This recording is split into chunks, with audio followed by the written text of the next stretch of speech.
بسم اللہ الرحمن الرحیم۔ شروع اللہ کے نام سے جو بڑا مہربان نہایت رحم والا ہے۔ السلام علیکم۔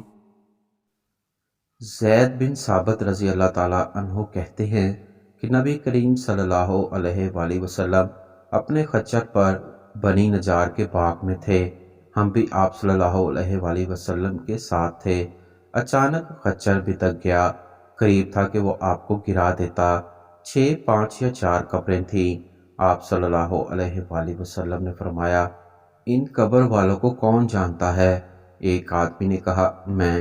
آپ صلی اللہ علیہ وآلہ وسلم نے فرمایا، یہ لوگ کب فوت ہوئے؟ اس نے کہا، زمانہ شرک میں۔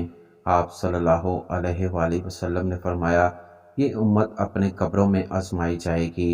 اگر مجھے اس بات کا خدشہ نہ ہو تو میں اللہ تعالیٰ سے دعا کرتا تمہیں بھی وہ عذاب قبر سنائے جو میں سن رہا ہوں۔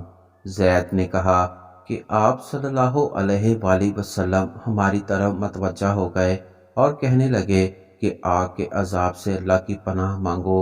صحابہ کہنے لگے، ہم آگ کے عذاب سے اللہ کی پناہ میں آتے ہیں۔ آپ صلی اللہ علیہ وآلہ وسلم نے فرمایا، قبر کے عذاب سے اللہ کی پناہ مانگو۔ صحابہ نے کہا، ہم قبر کے عذاب سے اللہ کی پناہ میں آتے ہیں۔ آپ صلی اللہ علیہ وآلہ وسلم نے فرمایا، ظاہری اور باطنی فتنوں سے اللہ کی پناہ مانگو۔ صحابہ نے کہا، ہم ظاہری اور باطنی فتنوں سے اللہ کی پناہ میں آتے ہیں۔ آپ صلی اللہ علیہ وآلہ وسلم نے فرمایا، دجال کے فتنے سے اللہ کی پناہ مانگو۔ صحابہ نے کہا، ہم دجال کے فتنے سے اللہ کی پناہ میں آتے ہیں۔